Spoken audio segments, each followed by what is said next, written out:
Livro Obediência nas Finanças, de Kenneth Reagan. Primeira edição, Rema Brasil, Campina Grande, 2019. Sumário. Capítulo 1. Obediência nas Finanças. Capítulo 2. Obediência e pagamento do dízimo. Capítulo 3. Obediência e cura. Capítulo 4. Obediência e milagres. Capítulo 1. Obediência nas finanças. E o meu Deus, segundo a sua riqueza em glória, há de suprir em Cristo Jesus cada uma de vossas necessidades. Filipenses 4:19. Com base em minha experiência de quase 50 anos pregando sobre fé, concluí que mais pessoas falham na fé referente à área das finanças do que em qualquer outra. O motivo para isso é que elas estão tentando exercer fé nas finanças, mas não plantaram semente alguma. Elas querem que Deus abençoe suas finanças, mesmo que não tenham plantado coisa alguma. Ainda assim, é surpreendente como o Senhor terá misericórdia delas e as ajudará. A Bíblia afirma claramente: dai e dar-se-vos-á. Boa medida, recalcada, sacudida, transbordante, generosamente vos darão. Porque com a medida com que tiverdes medido, vos medirão também. Lucas, capítulo 6, versículo 38, grifo nosso. A Bíblia diz também claramente: aquele que semeia pouco, pouco também ceifará. E o que semeia com fartura, com abundância, também ceifará. 2 Coríntios, capítulo 9, 6. Em outras palavras, se você quer uma colheita abundante, tem de semear generosamente. Você não pode colher uma lavoura sem semear. Você não pode ir até o quintal e dizer: vou colher alguns tomates, se o solo não tiver sido preparado e as sementes semeadas. Você pode receber bênçãos financeiras por meio de dois métodos principais. 1. Ao crer na Bíblia e obedecê-la. 2. Por uma manifestação sobrenatural do Espírito Santo. Um exemplo do segundo método foi a viúva da história do Antigo Testamento em 1 Reis, versículo 17.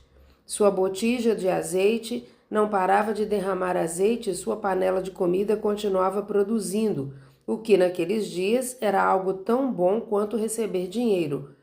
Essa foi uma manifestação sobrenatural. Manifestações sobrenaturais ocorrem frequentemente para nós na área financeira porque obedecemos a Deus e plantamos sementes. Então, o primeiro passo para ter suas necessidades financeiras supridas é obedecer à Bíblia. Deus disse a Israel: trazei todos os dízimos à casa do tesouro, para que haja mantimento na minha casa, e provai-me nisto, diz o Senhor dos Exércitos, se eu não vos abrir as janelas do céu e não derramar sobre vós bênção sem medida. Malaquias 3:10. Na verdade, nós não podemos dizer que realmente ofertamos enquanto não tivermos pagado os nossos dízimos.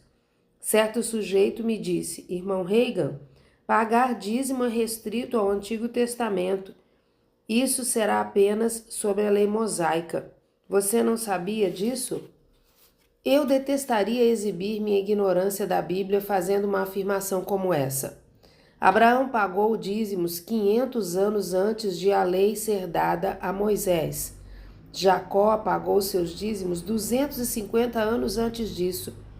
Alguém disse sim, mas nenhuma passagem do Novo Testamento se refere a pagamento de dízimos. Essas pessoas precisam aprender a ler.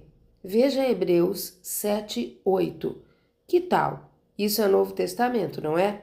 Aliás, aqui são homens mortais, os que recebem dízimos, porém ali, aquele de quem se testifica que vive. Isso está falando de Cristo. Deus disse que devíamos levar os nossos dízimos ao armazém e ele abriria as janelas do céu. Provai-me nisto, disse ele. Porém, não faça algo só porque outra pessoa o fez. Não haja com base na experiência de outra pessoa. Faça suas escolhas a partir daquilo que você sabe que a Bíblia diz e haja com base naquilo que o Espírito Santo estiver dizendo a você. Certa vez, quando Kenneth Copeland estava no Rhema Bible Training College, ele contou acerca da época, no início de seu ministério, em que ele tinha um automóvel que não estava muito bom. Então, ele o deu e Deus lhe deu um novo. Alguns dos alunos do Rhema, Deus abençoe seus corações, pensaram que conseguiriam um carro novo se fizessem a mesma coisa. Então deram seus carros e andaram a pé pelo resto do ano. Quando conversamos, eles me disseram: bem, Kenneth Copeland fez isso. Sim, disse eu, mas Deus lhes disse para fazer isso? Bem, não. Só pensamos que ganharíamos um carro novo. Entendo, mas não é assim que funciona. Por ter a Bíblia para seguir, eu não preciso de direção para me dizer para pagar meus dízimos e ofertas. Eu sei fazer isso. A Bíblia me diz isso. Então vá em frente, pague seus dízimos e dê ofertas. Frequentemente o Espírito de Deus o direcionará a dar mais além disso. Jesus disse: dai e dar-se-vos-á, para que não precisássemos de uma orientação para semear. A Bíblia diz: o que semeia pouco, pouco também ceifará. Eu apenas obedeço e semeio. As coisas acontecem quando obedecemos ao Espírito de Deus. Eu já estou no ministério há 48 anos. Não teria me feito bem algum 48 anos atrás se Deus me dissesse para dar uma casa. Eu não tinha uma casa. E houve uma época em que não teria sido bom ele me mandar dar o meu carro, porque eu não tinha carro. Ao longo de todos esses anos, praticamente meio século, Deus nunca me disse para dar um carro ou algo assim. Eu dei ofertas, plantei sementes, prosperei financeiramente. No outono de 1981, Deus falou com minha mulher e comigo para darmos um Cadillac novinho. Eu já havia vendido o nosso Cadillac mais antigo, então, quando o Senhor falou conosco, dei o nosso outro carro, o novo em folha. Eu não agi separadamente da minha mulher.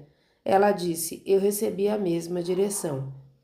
Então, em um seminário que eu estava realizando na Rema, Deus me disse para entregar o avião que Kenneth Copeland havia dado ao nosso ministério. Ele valia cerca de $170.000. Eu o dei ao irmão Jerry Savelle. Algum tempo depois, um homem que eu sequer conhecia, embora tivesse ouvido falar dele, escreveu uma carta para o nosso ministério dizendo: nós nos sentimos direcionados pelo Espírito a enviar-lhe esse cheque de $500.000. Isso é $500 mil. Glória a Deus! Estou bem satisfeito porque, se eu não tivesse obedecido a Deus, isso não teria acontecido. Mas eu não tinha isso em mente quando obedeci a Deus e dei o automóvel e o avião. Realmente não esperava algo em troca. Talvez você esteja pensando: gostaria que algo assim acontecesse comigo. Eu lhe direi onde você deve começar. Você precisa começar com as moedas de 5, 10 e 25 centavos. Capítulo 2. Obediência e pagamento do dízimo. Uma professora da escola dominical de uma das igrejas pentecostais que eu pastoreei no centro-norte do Texas era uma viúva que tinha 5 filhos. Ela e todos os filhos colhiam algodão por 40 centavos o cento. Eles viviam em uma casinha velha nos fundos de outra casa. Mesmo assim, todos os sábados ela ia à casa pastoral e dizia: irmão Reagan, nós ganhamos alguns dólares para comprar um pouco de alimento e aqui está o dízimo. Eu não quero esperar até amanhã porque vou gastá-lo. Sei que vou. Eu preciso tão desesperadamente que vou acabar gastando. Eu recebia o dinheiro e quando ela saía eu fechava a porta e chorava. Sabia que tinha de recebê-lo, caso contrário estaria privando-a de bênçãos e benefícios.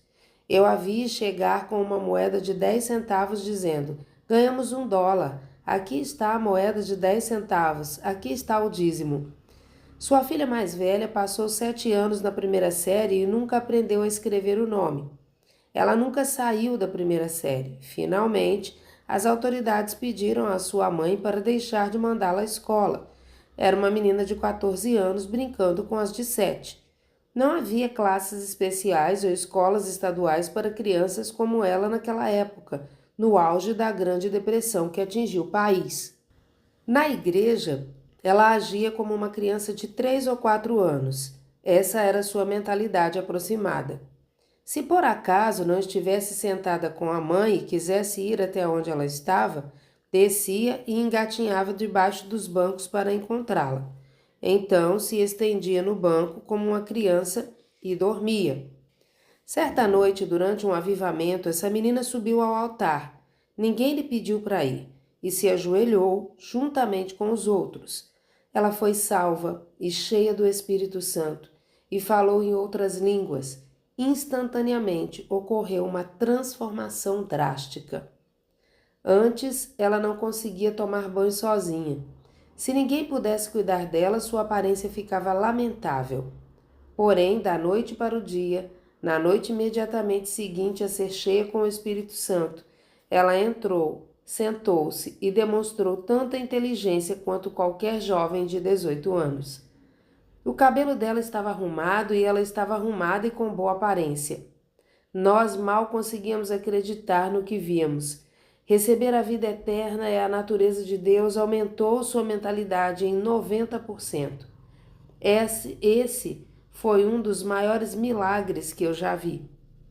Isso aconteceu no início da Segunda Guerra Mundial. A moça saiu para visitar alguns parentes e, enquanto estava lá, comportava-se tão bem e parecia tão bonita que um vizinho da fazenda quis convidá-la para sair com ele. Ela nunca tivera um encontro em sua vida. Eles começaram a gostar um do outro e, quando ele a pediu em casamento, ela aceitou. Após seu marido ser recrutado pelo exército, ela morou com a sogra durante algum tempo e sua sogra a ensinou a ler e a escrever.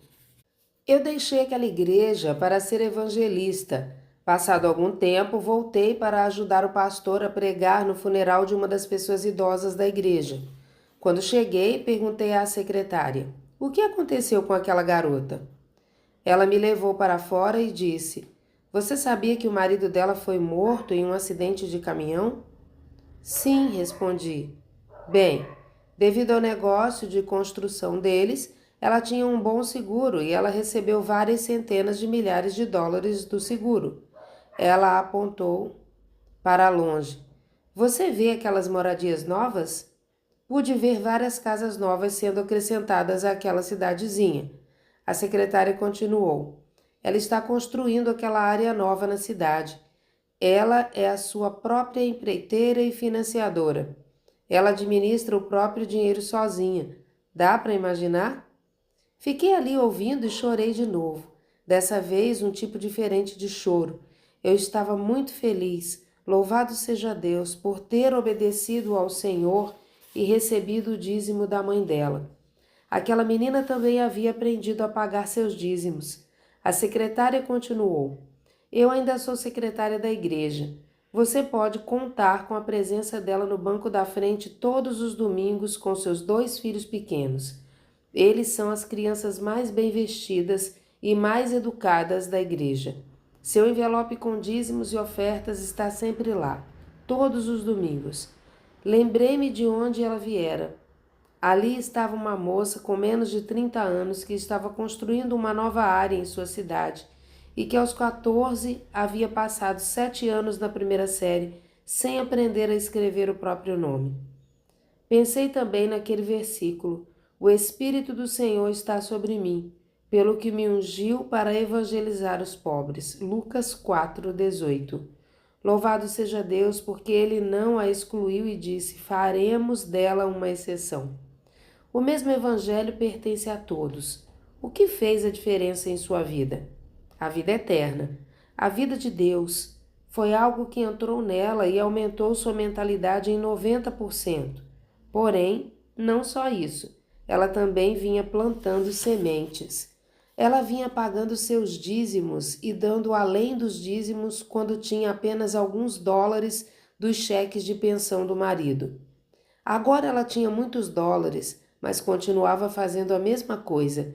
Ela teria chegado àquele lugar se não tivesse sido obediente em suas finanças? Nota de rodapé da página 20 do livro. A Grande Depressão, também conhecida como Crise de 1929, foi uma grande depressão econômica que teve início em 1929 e que persistiu ao longo da década de 1930, terminando apenas com a Segunda Guerra Mundial. A Grande Depressão é considerada o maior e o mais longo período de recessão econômica do século XX. Capítulo 3. Obediência e cura. Anos atrás, eu estava pregando no Texas e quando certo homem se apresentou na fila de cura, subitamente o Espírito de Deus se moveu sobre mim. Até então, eu não havia percebido a manifestação da unção em nenhuma medida sobre mim. Estava apenas consciente da presença de Deus. A Bíblia ensina que os crentes imporão as mãos sobre os enfermos e eles serão curados. Na verdade, se eu estivesse seguindo o que sentia, faria todos orarem por mim. Porém, como você sabe, nós não andamos pelo que sentimos, nós andamos por fé. Então aquele homem estava diante de mim e, de repente, a mão do Senhor se moveu sobre mim. Primeiramente, perguntei o que havia de errado com ele. Ele me disse que os médicos haviam dito que seu estômago tinha várias úlceras do tamanho de um ninho de vespas. Eles queriam operá-lo. Ele disse que estava há 2 anos naquela situação, não conseguindo comer. Nada comia além de um pouco de comida para bebês e na maior parte do tempo não conseguia digeri-la. Quando a mão do Senhor se moveu sobre mim, eu estava com os olhos bem abertos, olhando para o homem. Porém, em vez de vê-lo, vi a casa onde ele morava. Eu a descrevi para ele. Eu disse: na noite retrasada, você não conseguia dormir, mas não queria perturbar sua esposa. Por isso, à meia-noite, você se levantou e caminhou da parte da frente da casa até a varanda de dormir dos fundos. No Texas, no passado, antes de termos ar-condicionado, tínhamos o que chamávamos de varandas de dormir, uma área localizada nos fundos da casa, protegida apenas com telas. Eu continuei. Você tinha uma cama lá fora, então deitou ali e ficou segurando o seu estômago. Ele estava queimando como fogo. Além da dor do estômago, sua consciência também estava incomodando você, porque você pertence a essa igreja, é salvo e batizado no Espírito Santo, mas nunca pagou seus dízimos nem ajudou a igreja. Aquele homem olhou para mim com os olhos arregalados e disse: você deve ser um adivinho ou ler as mentes. Foi exatamente isso que aconteceu. Eu não estou fazendo adivinhação, nem lendo a sua mente. Estou ministrando pelo Espírito de Deus. No seu caso específico, antes que eu possa ministrar sobre a sua vida, você terá de decidir se andará na luz que Deus derramou sobre a sua vida. O que você fará em relação a pagar seus dízimos e ajudar a igreja? Eu obedecerei, ele respondeu. Impus as mãos sobre ele e, quando fiz isso, tive outra manifestação do Espírito. Eu soube pelo Espírito Santo, pela palavra de conhecimento, que seu corpo estava oprimido por um espírito. Nem toda doença é fruto de um espírito, mas a dele era. Eu ordenei que o demônio deixasse seu corpo em nome de Jesus.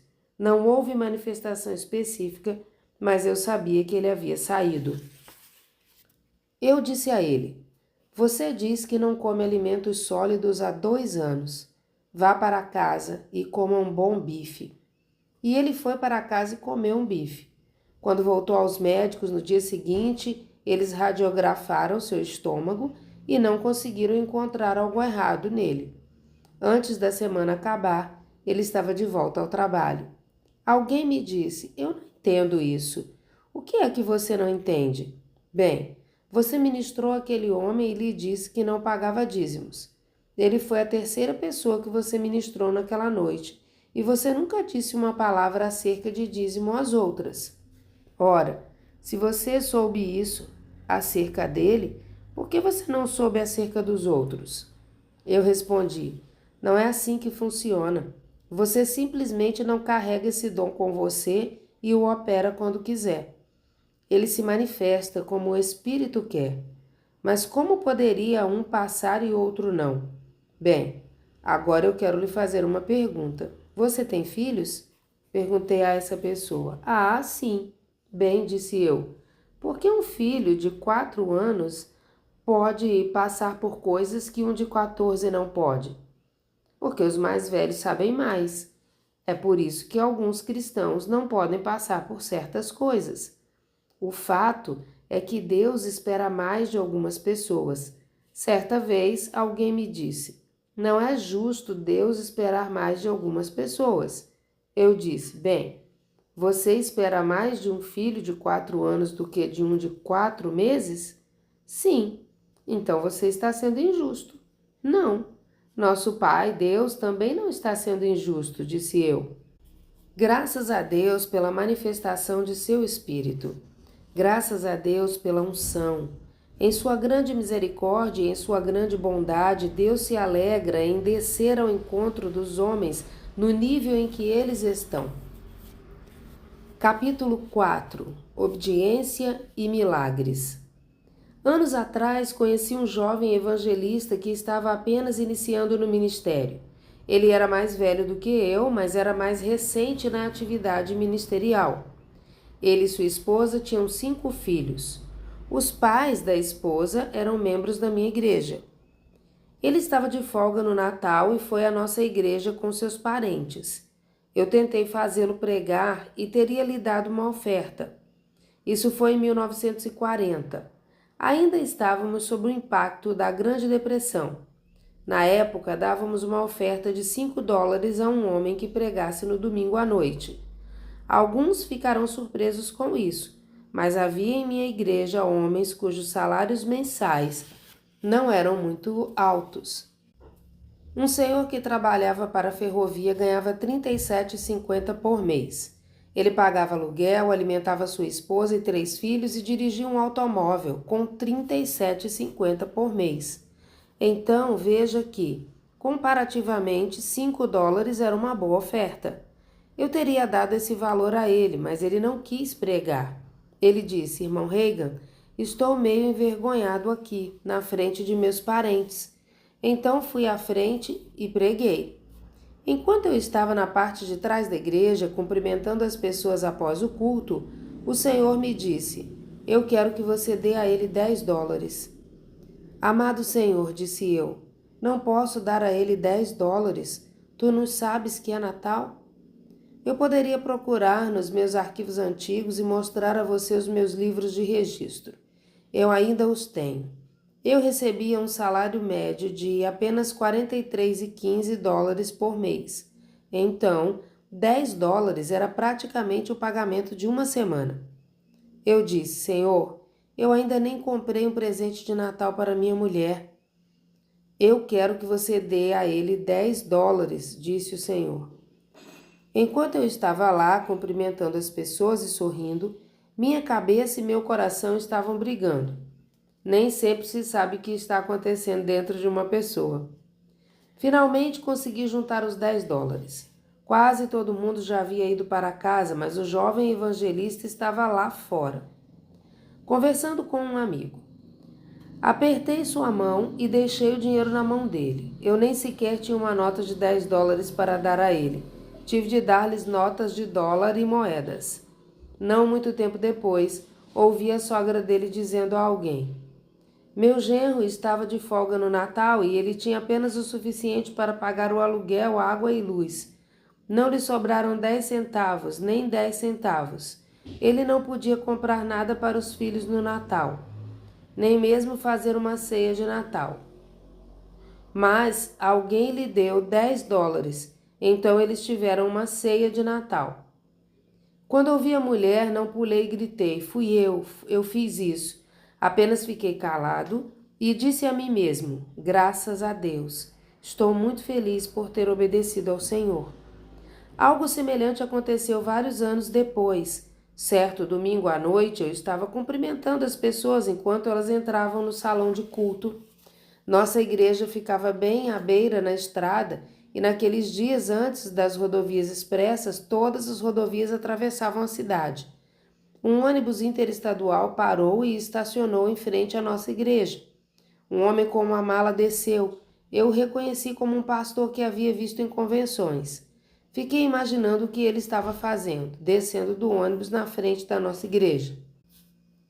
Já estava quase na hora de iniciar o culto. Eu o cumprimentei e ele me disse quem era. Eu disse: sim, eu sei quem você é. Parece que você estará conosco esta noite. Sim, respondeu ele. Bem, disse eu, pregue para nós. Enquanto o homem estava pregando naquela noite, o Senhor me disse: eu quero que você lhe dê 12,50 do seu bolso. Isso não parece muito agora, mas na época era mais do que o salário de uma semana para mim. Até hoje não sei sobre o que aquele sujeito pregou, e você sabe que eu tenho boa memória. Durante a mensagem, minha cabeça e meu coração estavam em atrito. Só para o pregador pensar que eu estava acompanhando, de vez em quando eu lhe gritava amém, mas não sabia o que ele havia dito. Fiquei naquela luta durante o tempo todo em que ele pregou. Eu disse: Senhor, não posso dar a ele 12,50. Eu simplesmente não posso fazer isso, eu não tenho condições. Todo o culto transcorreu e eu ainda não havia resolvido o problema em minha mente, até chegarmos à casa pastoral. Eu o havia convidado para passar a noite e ele aceitou. Ele foi até o quarto e minha esposa foi à cozinha para preparar uma refeição. Eu estava contando o dinheiro para dar ao pregador. Havia algumas notas de dólar, mas a maior parte dos 12,50 estava em moedas de 5 e 10 centavos, e até mesmo de 1 centavo.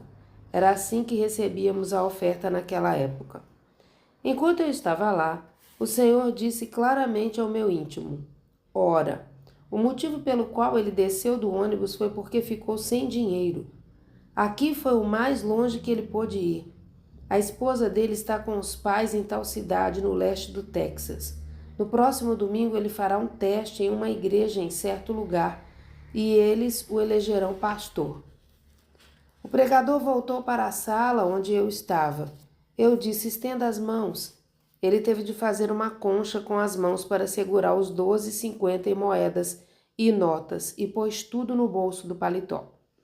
Então o diabo disse à minha mente: rapaz, você errou. Você fez papel de bobo. Você doou o seu salário da semana. Eu havia ganhado um pouco melhor naquela semana. Havia recebido um total de 17,50. Eu disse ao jovem pastor: eu quero lhe fazer uma pergunta. Para onde você está indo? Irmão Reagan, disse ele, estou indo para a casa da família de minha esposa. Ela e os 2 filhos estão na casa do pai dela, no Texas. Eu só tinha dinheiro suficiente para chegar aqui. Na verdade, fui até a rodoviária, coloquei meu dinheiro no balcão e disse: esse é todo o dinheiro que tenho. Até onde isso pode me levar? Ele continuou: isso me trouxe à sua cidade. Normalmente eu teria descido na rodoviária, mas quando mencionei sua igreja, o motorista do ônibus disse: eu passo bem em frente e a essa igreja.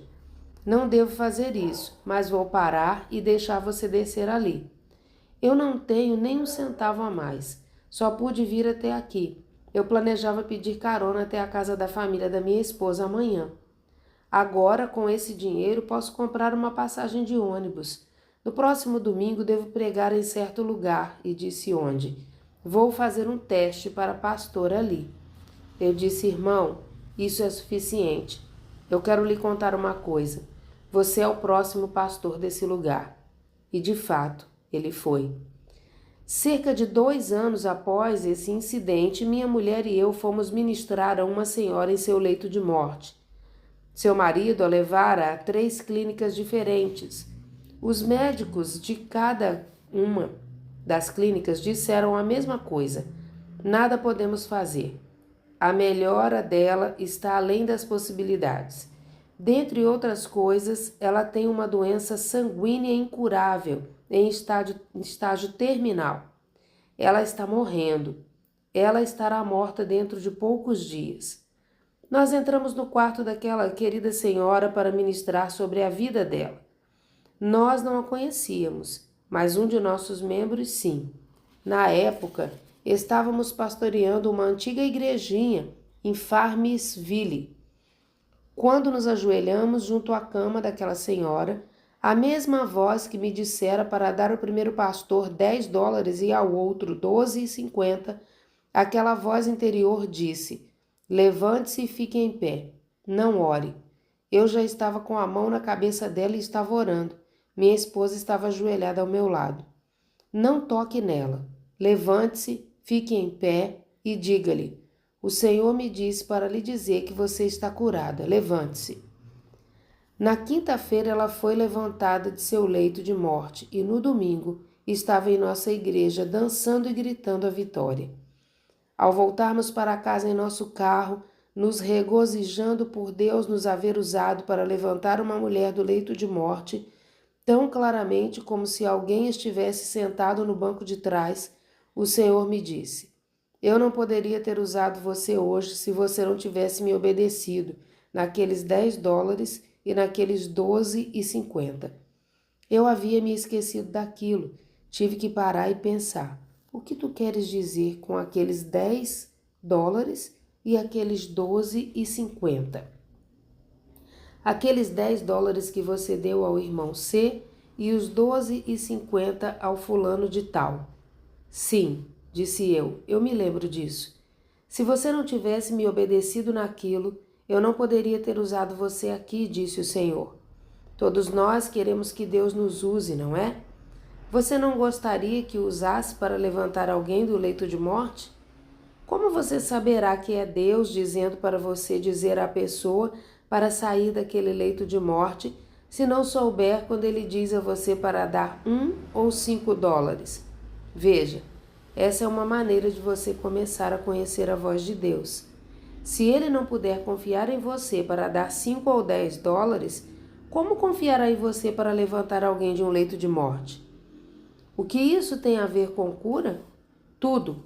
Obediência é a chave para receber de Deus e é também a chave para ser usado por Deus. Se formos capazes de aprender a ouvir a voz de Deus e a obedecê-lo na área das nossas finanças pessoais, isso abrirá a porta para mais bênçãos em nossa própria vida e prepara o caminho para Ele nos usar de maneiras mais grandiosas para abençoar a humanidade. Final.